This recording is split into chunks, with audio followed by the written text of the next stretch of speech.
ദൈവം നമുക്ക് അനാഥ സമയങ്ങളിൽ തരുന്ന വചനങ്ങൾ നമുക്കുള്ള സ്വപ്നമാണ്. നിങ്ങളുടെ കുഞ്ഞുങ്ങൾ ഒരു പക്ഷേ പിന്മാറ്റക്കാരായിരിക്കാം, ദൈവത്തെ അറിയാത്തവരായിരിക്കാം.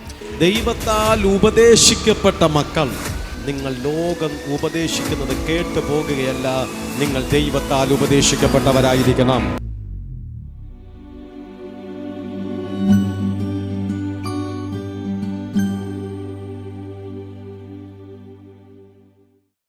യെശയ്യാ പ്രവാചകന്റെ പുസ്തകം 54-ാം അധ്യായം അതിൻ്റെ 13 മുതലുള്ള വാക്യങ്ങൾ നിങ്ങളുടെ ശ്രദ്ധയിൽ കൊണ്ടുവരുവാൻ ഞാൻ കർത്താവിൽ ശരണപ്പെടുന്നു. വിശുദ്ധ യെശയ്യാ പ്രവാചകന്റെ പുസ്തകം 54-ാം അധ്യായം 13 മുതൽ. നിന്റെ മക്കൾ എല്ലാവരും യഹോവയാൽ ഉപദേശിക്കപ്പെട്ടവരും നിന്റെ മക്കളുടെ സമാധാനം വലിയതും ആയിരിക്കും. ഒന്ന് കൈയടിച്ച് വചനത്തെ പ്രാപിച്ചേ. ഇതൊരു ദൈവിക വാഗ്ദത്വമാണ്. നിന്റെ മക്കൾ എല്ലാവരും യഹോവയാൽ ഉപദേശിക്കപ്പെട്ടവരും നിന്റെ മക്കളുടെ സമാധാനം വലിയതുമായിരിക്കും. അതിനർത്ഥം മക്കളെ ചൊല്ലി പ്രയാസപ്പെടുന്നവർ ഈ കൂട്ടത്തിലുണ്ടെന്നാണ് അർത്ഥം. മക്കളെ ചൊല്ലി വേദനിക്കുന്നവർ ഈ കൂട്ടത്തിലുണ്ടെന്നാണ് അർത്ഥം. കുഞ്ഞുങ്ങളെ ചൊല്ലി തലമുറകളെക്കുറിച്ച് ദുഃഖിക്കുന്ന വ്യക്തികൾ അല്ലാണ്ട് ഈ കൂട്ടത്തിലുണ്ട്. അവർക്ക് വേണ്ടിയിട്ടുള്ള ഒരു ദൈവിക വാഗ്ദത്വമാണ്, നിന്റെ മക്കളെല്ലാവരും യഹോവയാൽ ഉപദേശിക്കപ്പെട്ടവരും നിന്റെ മക്കളുടെ സമാധാനം വലിയതുമായിരിക്കും. ഒരിക്കൽ കൂടി കൈയടിച്ച പ്രവചനത്തെ ഭക്ഷിക്കുക. പ്രവചന ശബ്ദങ്ങൾ ഏറ്റെടുക്കണം. കുറേ കാലത്തിന് മുൻപ് ദൈവം പ്രവചനങ്ങളെ കൊടുക്കുന്നത് സ്വപ്നത്തിലൂടെയായിരുന്നു. ശലോമൻ രാജാവിന് ദൈവം ഒരു സ്വപ്നം കൊടുത്തു. അപ്പോൾ സ്വപ്നത്തിലൂടെയാണ് ദൈവം ഇടപെടുന്നത്. എന്തുകൊണ്ട്? അന്ന് ഇത്രത്തോളം വചനം സുലഭമല്ലായിരുന്നു. അതുകൊണ്ട് സ്വപ്നത്തിലൂടെ ദൈവം നടത്തി. അപ്പോൾ ഒരു കാലഘട്ടത്തിൽ സ്വപ്നമായിരുന്നു ദൈവത്തിന്. ഇന്നുമുണ്ട്. എല്ലാ ദിവസവും സ്വപ്നം കാണുന്ന ഒരാളാണ് ഞാൻ. ഹല്ലേലൂയ. ഞാൻ നാളെ എന്ത് ചെയ്യണം, ഞാൻ ചില കാര്യങ്ങൾ എങ്ങനെ തീരുമാനമെടുക്കണം, അത് ദൈവം എനിക്ക് കൂടുതൽ പ്രാർത്ഥിച്ച് ഇരുന്ന് മനസ്സിലാക്കാനുള്ള സമയമില്ല. അതിൻ്റെ ദൈവത്തിന് എൻ്റെ കാര്യങ്ങളെല്ലാം നന്നായിട്ടറിയാം. കർത്താവിന് എൻ്റെ കാര്യങ്ങളെ മുതൽ ചുടുവരെല്ലാം നന്നായിട്ടറിയാം. ദൈവത്തിനറിയാം ഇവൻ അഹോരാത്രം എൻ്റെ വേല ചെയ്യുന്നവനാണ്. ടൈം വേസ്റ്റ് ഇല്ലാതെ വീട്ടിൽ ചെന്ന് കഴിഞ്ഞാൽ പഠനവും പ്രാർത്ഥനയും എന്നുള്ളത് രാത്രി അങ്ങനെ കഴിക്കുന്നു. രാവിലെ എഴുന്നേറ്റാൽ ഉടനടി എപ്പോഴും ജനങ്ങൾക്ക് വേണ്ടി മധ്യസ്ഥ വഹിക്കലും പ്രാർത്ഥിക്കലും അതേ ഏൽപ്പിച്ച ശുശ്രൂഷകളെ ചെയ്യുന്നു. അതുകൊണ്ട് എനിക്കവനോട് സംസാരിക്കാൻ സമയമില്ല. ഇവനോട് സംസാരിക്കണമെങ്കിൽ അവനെ ഉറക്കിയാലേ പറ്റത്തുള്ളൂ, മയക്കിയാലേ പറ്റത്തുള്ളൂ. അങ്ങനെ എന്നെ ഉറക്കി കിടത്തിയിട്ട് ഓരോ ദിവസവും ഞാൻ ചെയ്യേണ്ടുന്ന കാര്യാദികളെ കൃത്യമായിട്ട് എന്നോട് പറയും. ഞാൻ എഴുന്നേറ്റിരുന്ന് പ്രാർത്ഥിച്ച് അതെല്ലാം മനസ്സിലാക്കിയിട്ടാണ് ചില വളരെ പ്രധാനപ്പെട്ട ചില കാര്യങ്ങളിൽ തീരുമാനങ്ങൾ എടുക്കുന്നത്. വളരെ പ്രധാനപ്പെട്ട ചില കാര്യാദികളിൽ തീരുമാനം കൈക്കൊള്ളുന്നത് അങ്ങനെ കർത്താവിൽ നിന്ന് ചില ദൂതുകൾ പ്രാപിച്ചിട്ടായിരുന്നു. ഞാനത് പറഞ്ഞതിൻ്റെ ഉദ്ദേശം, ഒരുപക്ഷെ നിങ്ങളെയും ചിലരെ ദൈവ സ്വപ്നത്തിലൂടെ നടത്തുന്നുവെങ്കിൽ അതൊരു അനുഗ്രഹമായി കണക്കാക്കണം. അപ്പോൾ ദൈവം നമുക്ക് അതാത് സമയങ്ങളിൽ തരുന്ന വചനങ്ങൾ നമുക്കുള്ള സ്വപ്നമാണ്. ദൈവം നമുക്ക് അതാത് സമയത്തിൽ തരുന്ന വചനങ്ങൾ നമുക്കുള്ള വാഗ്ദത്തങ്ങളാണ്. നമുക്ക് അതാത് സമയങ്ങളിൽ തരുന്ന ദൂതുകൾ ദൈവം നമ്മളോട് സംസാരിതാണ്. കറക്റ്റ് വാക്ക്, ദൈവം നമ്മോട് സംസാരിക്കുന്നതാണ്. ഹല്ലേലൂയ. ഞാൻ പറയുന്നത് ദൈവത്തിൻ്റെ വാക്കിന് വില കൽപ്പിക്കണം. അതാണ് ഞാൻ പറഞ്ഞു വരുന്നതിൻ്റെ ആശയം. ഉദാഹരണത്തിന് ഞാനൊരു കർത്താവിൻ്റെ ദാസനായിട്ട് നിൽക്കുന്നു. ഇച്ചിരി അത്യാവശ്യം തിരക്കും കാര്യങ്ങളും. ആ തിരക്കിൻ്റെ ഇടയിൽ ഞാൻ ഒരാൾക്കൊരു നല്ലതിന് വേണ്ടിയിട്ട് ഒരു കാര്യം പറഞ്ഞു വന്നിരിക്കട്ടെ. നല്ലതിന് വേണ്ടിയിട്ടൊരു കാര്യം പറഞ്ഞു, പക്ഷെ ആ വ്യക്തി അതിനെ ശ്രദ്ധിക്കുന്നില്ല. എനിക്ക് പിന്നെ പറയാൻ തോന്നുമോ? അതിനെക്കുറിച്ച് പറയാൻ തോന്നുമോ? ഇല്ല. മനസ്സിലാകുന്നു? ഞാൻ എൻ്റെ സ്വഭാവം അനുസരിച്ചാണെങ്കിൽ എനിക്ക് പറയാൻ തോന്നത്തില്ല, അറിയിക്കാനും തോന്നത്തില്ല. ഒരു ഉദാഹരണം പറയാൻ പെട്ടെന്ന് എന്നെ കൊണ്ട് പറ്റുന്നില്ല. അപ്പോൾ ഞാനൊരു നല്ലൊരു കാര്യം ആ വ്യക്തിക്ക് നല്ലതിന് വേണ്ടിയിട്ട് പറയുകയാണ്, പക്ഷെ ആ വ്യക്തി അത് ഏറ്റെടുക്കുന്നില്ല. പിന്നെ ഞാൻ ആ വ്യക്തിയോട് സംസാരിക്കാൻ ഇഷ്ടപ്പെടത്തില്ല. അത് മനുഷ്യൻ.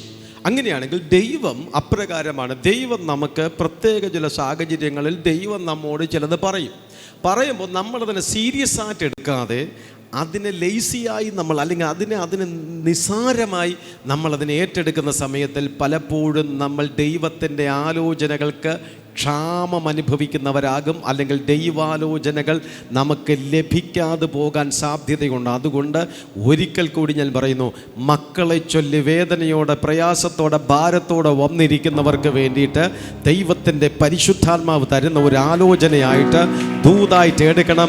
എൻ്റെ കുഞ്ഞുങ്ങളെ ചൊല്ലി ഞാൻ ഭാരപ്പെടത്തില്ല, എൻ്റെ കുഞ്ഞുങ്ങൾ യഹോവയാൽ ഉപദേശിക്കപ്പെട്ടവർ, നിൻ്റെ മക്കളുടെ സമാധാനം എനിക്ക് വലിയതുമായിരിക്കുമെന്ന് ദൈവം പറയുന്നുവെങ്കിൽ അതങ്ങനെ തന്നെ സംഭവിക്കും.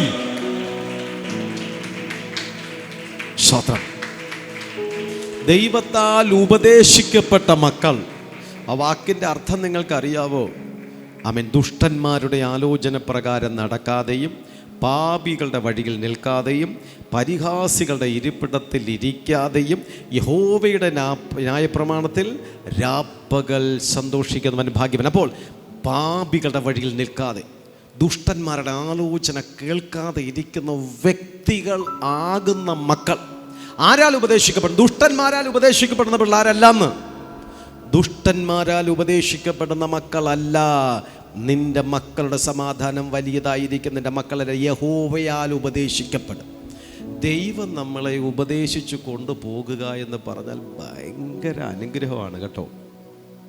ദൈവം നമ്മളെ ഉപദേശിച്ച്, ഇന്ന് ഓരോ സ്കൂളുകളും നമ്മൾ നോക്കിക്കഴിഞ്ഞാൽ, ഓരോ സ്കൂളിൻ്റേതായിട്ടുള്ള അന്തരീക്ഷങ്ങൾ നമ്മൾ നോക്കിക്കഴിഞ്ഞാൽ എല്ലാം ശോചനീയമാണ്.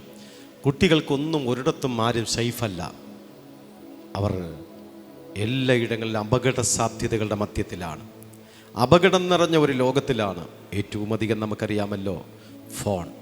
യൗവനക്കാരായിരിക്കുന്ന മക്കളെ, നിങ്ങൾ കേട്ടുകൊണ്ടിരിക്കപ്പെടുമ്പോൾ നിങ്ങളിലോ അപകടം നിറഞ്ഞ ഒരു ലോകത്തിലാണ്. ഈ അപകട സാഹചര്യങ്ങളെ മനസ്സിലാക്കി നിങ്ങൾ ലോകം ഉപദേശിക്കുന്നത് കേട്ടു പോകുകയല്ല, നിങ്ങൾ ദൈവത്താൽ ഉപദേശിക്കപ്പെട്ടവരായിരിക്കണം. പരിശുദ്ധാത്മാവ് നിങ്ങളെ ഡയറക്റ്റ് ചെയ്യട്ടെ. പരിശുദ്ധാത്മാവായിരിക്കണം നിങ്ങളെ നിയന്ത്രിക്കേണ്ടത്. പരിശുദ്ധാത്മാവിൻ്റെ നിയന്ത്രണത്തിൽ നിങ്ങൾ ആയിരിക്കപ്പെടുമ്പോൾ നിങ്ങൾ തോറ്റുപോകത്തില്ല. നിങ്ങൾ വിജയത്തിൽ തന്നെ നിങ്ങൾക്ക് പോയി ചെന്നെത്തുവാനായിട്ട് കഴിയുമെന്നുള്ളതിന് സംശയമില്ല. അപ്പോൾ ദൈവത്തിൻ്റെ വാഗ്ദത്വം ഇങ്ങനെയാണ്: നിങ്ങളുടെ മക്കളെല്ലാവരും യഹോവയാൽ ഉപദേശിക്കപ്പെട്ടവരും, നിന്റെ മക്കളുടെ സമാധാനം വലിയതും ആയിരിക്കും. ദൈവത്തിന് നിങ്ങളുടെ മക്കളുടെ സമാധാനം വളരെ വലുതാണ്. നിങ്ങൾ വിചാരിക്കും നിങ്ങളുടെ മക്കളുടെ സമാധാനം നിങ്ങൾക്കാണ് വലുതെന്നല്ല. ദൈവത്തിന് നിങ്ങളുടെ മക്കളുടെ സമാധാനം വളരെ വിലപ്പെട്ടതാണ്. ഒരിക്കൽ കൂടി ഞാൻ പറയാം, നിങ്ങളുടെ കുഞ്ഞുങ്ങൾ ഒരു പക്ഷേ പിന്മാറ്റക്കാരായിരിക്കാം, ദൈവത്തെ അറിയാത്തവരായിരിക്കാം, ദൈവസ്നേഹത്തിലേക്ക് വരാത്തവരായിരിക്കാം. പക്ഷേ എങ്കിലും ദൈവത്തിന് ആ മക്കളെ വലിയ ഇഷ്ടമാണ്. അതെന്തുകൊണ്ടാണെന്നറിയാവോ? നിങ്ങളോടുള്ള സ്നേഹം, നിങ്ങളോടുള്ള ഇഷ്ടം, നിങ്ങളോടുള്ള അഭേദ്യമായിട്ടൊരു ബന്ധത്തിൻ്റെ ഭാഗമായി നിങ്ങളുടെ മക്കളുടെ മേലും ദൈവത്തിന് വലിയ സ്നേഹമായിരിക്കുകയാണ്. അതാണ് അവൻ്റെ സമാധാനം വലിയത്. 14-ാം വാക്യം ഇങ്ങനെ എഴുതിയിരിക്കുന്നത്: നീതിയാൽ നീ സ്ഥിരമായി നിൽക്കും, നീ പീഡനത്തോട് അകന്നിരിക്കും, നിനക്ക് ഭയപ്പെടുവാനില്ലല്ലോ. ഭീഷണിയോട് നീ അകന്നിരിക്കും, അത് നിന്നോട് അടുത്തു വരികയില്ല. ഒരുത്തൻ നിന്നോട് കലശൽ കൂടുന്നു എങ്കിൽ അത് എൻ്റെ ഹിതപ്രകാരമല്ല. ആരെങ്കിലും നിന്നോട് കലശൽ കൂടിയാൽ അവൻ നിന്റെ നിമിത്തം അവൻ വീഴുമെന്നാണ്. തീക്കനൽ ഊതി പണി ചെയ്ത് ഓരോ ആയുധം തീർക്കുന്ന കൊല്ലനെ ഞാൻ സൃഷ്ടിച്ചിരിക്കുന്നു, നശിപ്പിപ്പാൻ സംഹാരകനെയും ഞാൻ സൃഷ്ടിച്ചിരിക്കുന്നു. നിനക്ക് വിരോധമായി ഉണ്ടാക്കുന്ന യാതൊരായുധവും ഫലിക്കുകയില്ല. ന്യായവിസ്താരത്തിൽ നിനക്ക് വിരോധമായി എഴുന്നേൽക്കുന്ന എല്ലാ നാവിനെയും നീ കുറ്റം വിധിക്കും. യഹോവയുടെ ദാസന്മാരുടെ അവകാശവും നിന്റെ പക്കൽ നിന്നുള്ള അവരുടെ നീതിയും ഇന്ന് തന്നെ ആകുന്നു എന്നും യഹോവ അരുളിച്ചെയ്തു. ഇതെല്ലാം വാഗ്ദത്വങ്ങളാണ്. ഞാൻ ആ വാഗ്ദത്വങ്ങളിലേക്ക് കൂടുതൽ പോകുന്നില്ല. ഒരുത്തൻ നിന്നോട് കലശൽ കൂടുന്നുവെങ്കിൽ അത് എൻ്റെ ഹിതപ്രകാരമല്ല. ആരെങ്കിലും നിന്നോട് കലശൽ കൂടിയാൽ അവൻ നിന്റെ നിമിത്തം വീഴും. നിങ്ങളെ ഉപദ്രവിക്കുന്നവർ വീഴുമെന്ന്. പക്ഷെ നിങ്ങൾക്ക് തിരിച്ചുപദ്രവിക്കാൻ അനുവാദമില്ല, നിങ്ങൾക്ക് തിരിച്ചാക്രമിക്കാൻ അനുവാദമില്ല, നിങ്ങൾക്ക് തിരിച്ച് പ്രതികരിക്കാൻ അനുവാദമില്ല.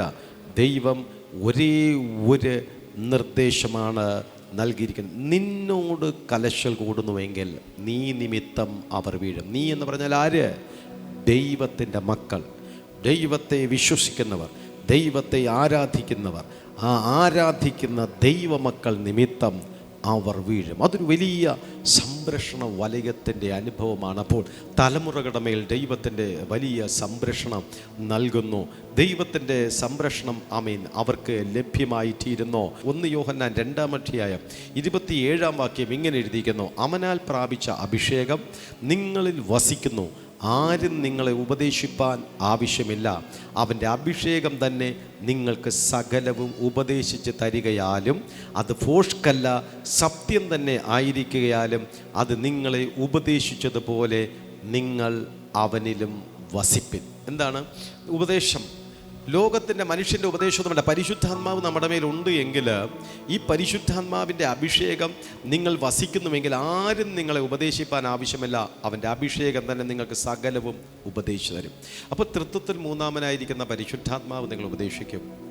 അടുത്ത ഏത് കോഴ്സ് എടുക്കണം എന്നുള്ളതിനെക്കുറിച്ച്, അടുത്ത് നമ്മുടെ ഉപരിപഠനം എപ്രകാരമായിരിക്കണമെന്ന്, നമ്മളിനി പഠിക്കണോ അതോ ജോലിക്ക് വേണ്ടി ശ്രമിക്കണമോ എന്നുള്ളതിനെക്കുറിച്ച്, നമ്മുടെ ജോലിയെക്കുറിച്ചും ജോലി സാധ്യതകളെക്കുറിച്ചും തൃത്വത്തിൽ മൂന്നാമനായിരിക്കുന്ന പരിശുദ്ധാത്മാവ് നമ്മുടെ മേലുണ്ട് എങ്കിൽ നമുക്ക് ഉപദേശത്തിനൊരു പ്രത്യേകതയുണ്ട്.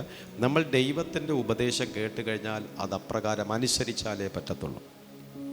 നമ്മൾ ദൈവത്തിൻ്റെ ഉപദേശം കേൾക്കണം. ദൈവഹിതം നമ്മളെപ്പോഴും ഏത് കാര്യത്തിന് ഇറങ്ങിയാൽ ആദ്യം നമ്മുടെ തീരുമാനം എന്തായിരിക്കണം? കർത്താവ് വേണ്ടാന്ന് പറഞ്ഞാൽ ഞാൻ ഇറങ്ങത്തില്ല. ആ ഒരു തീരുമാനം ഉണ്ടെങ്കിലേ ദൈവഹിതം ആരായാൻ പാടുള്ളൂ. ദൈവത്തിൻ്റെ ഇല്ല. നമ്മൾ ചിലപ്പോൾ ചില ഡിസിഷൻ എടുത്തു, അങ്ങനെയാണെങ്കിൽ കർത്താവെ നീ ഞങ്ങളെ അനുഗ്രഹിച്ച് വിടണം, നീ ഞങ്ങളെ അനുഗ്രഹിക്കണം. ഞങ്ങളെടുത്ത തീരുമാനം തെറ്റാണോ ശരിയാണോ എന്ന് ഞങ്ങൾക്ക് അറിയത്തില്ല, പക്ഷേ നീ ഇതിനെ അങ്ങ് അനുഗ്രഹിക്കണം. അതൊരു ഭവനപ്പണിയായിരിക്കാം, അതൊരു കുടുംബജീവിത വിഷയമായിരിക്കാം, അതൊരു പക്ഷേ നിങ്ങളുടെ വിദ്യാഭ്യാസവുമായി ബന്ധപ്പെട്ട കാര്യാദികളായിരിക്കപ്പെടാം. എല്ലാം വളരെ ആലോചിച്ച് ചിന്തിച്ച് ഒക്കെ ആയിരിക്കണം. മക്കൾക്ക് ഒരു കോഴ്സിനോടായിരിക്കാം ചിലപ്പോൾ ആഗ്രഹം, മാതാപിതാക്കൾക്ക് വേറൊന്നായിരിക്കാം. ദൈവഹിതം ആരായാൻ വേണ്ടിയിട്ട് കടന്നു വരപ്പെടാം. ദൈവഹിതം നമ്മൾ നോക്കിക്കഴിഞ്ഞാൽ എത്ര ബുദ്ധിമുട്ട് വന്നാലും എത്ര പ്രയാസങ്ങൾ കടന്നു വന്നാലും അത് ചെയ്യാവൂ. ദൈവഹിതം എന്ന് പറഞ്ഞുകൊണ്ട് സുഖം തന്നെ ആകണമെന്നില്ല. ദൈവഹിതം ചിലപ്പോൾ നമുക്ക് ചില ബുദ്ധിമുട്ടുകളെ വരുത്തിയെന്നിരിക്കാം. അത് നമ്മുടെ പരിശോധന അനുഭവങ്ങളാണ്. ദൈവഹിതമില്ലാത്തത് കൊണ്ടല്ല, ചില സാഹചര്യങ്ങളിൽ ദൈവഹിതം നോക്കാത്തത് കൊണ്ടല്ല, ദൈവഹിതത്തെ അനുസരിക്കാത്തത് കൊണ്ടല്ല ചില കഷ്ടങ്ങൾ. അത് ദൈവം തൻ്റെ മക്കൾക്ക് കൊടുത്തിരിക്കുന്ന ചില അവകാശങ്ങളാണ്. ചില ശോധനകളിലൂടെ, ചില കഷ്ടങ്ങളിലൂടെ നമ്മൾ പോകണമെന്നുള്ളത് ദൈവഹിതമാണെങ്കിൽ അത് ദൈവഹിതമില്ലാത്തത് കൊണ്ടൊന്നുമല്ല. ആകയാൽ ദൈവത്തിൻ്റെ വചനത്തെ നമ്മൾ ഏറ്റെടുക്കുമ്പോൾ, ദൈവത്തിൻ്റെ ഉപദേശം നമ്മൾ കേൾക്കപ്പെടുമ്പോൾ എന്ത് വില കൊടുത്തും അതിനെ അനുസരിക്കുവാൻ നാം വില്ലിങ് ആകണം. നിൻ്റെ മക്കളെ കർത്താവ് ഉപദേശിക്കട്ടെ. മക്കളുടെ സമാധാനം ദൈവത്തിന് വളരെ വലുതാണ് എങ്കിൽ അവരുടെ മേൽ പ്രാപിച്ചിരിക്കുന്ന അഭിഷേകം നിങ്ങൾ വസിക്കുന്നുവെങ്കിൽ ആരും നിങ്ങൾ ഉപദേശിപ്പാൻ ആവശ്യമില്ല. അവൻ്റെ അഭിഷേകം തന്നെ നിങ്ങൾക്ക് സകല ഉപദേശിച്ചു തരികയാലും അത് ഫോഷ്കല്ല, സത്യം തന്നെ ആയിരിക്കാലും അത് നിങ്ങളെ ഉപദേശിച്ചതുപോലെ നിങ്ങൾ അവനിൽ വസിപ്പിക്കണം. അപ്പോൾ ദൈവം നമ്മളെ ഡയറക്റ്റ് ചെയ്യാൻ തുടങ്ങുമ്പോൾ നമ്മൾ ദൈവത്തിൽ വസിക്കണം. ദൈവഹിതം മനസ്സിലാക്കണം. ലോകം നമ്മളെ മാടി വിളിക്കുമ്പോൾ, ലോകം നമ്മളെ ആകർഷിക്കുന്ന സമയത്തിൽ കർത്താവിൻ്റെ ഇഷ്ടമനുസരിച്ച് നമ്മൾ ചില തീരുമാനങ്ങൾ എടുക്കുമ്പോൾ അത് നിങ്ങൾക്കൊരു അനുഗ്രഹമായി തീരുമെന്ന് ആശംസിച്ചുകൊണ്ട് എൻ്റെ വാക്കുകൾ ഞാൻ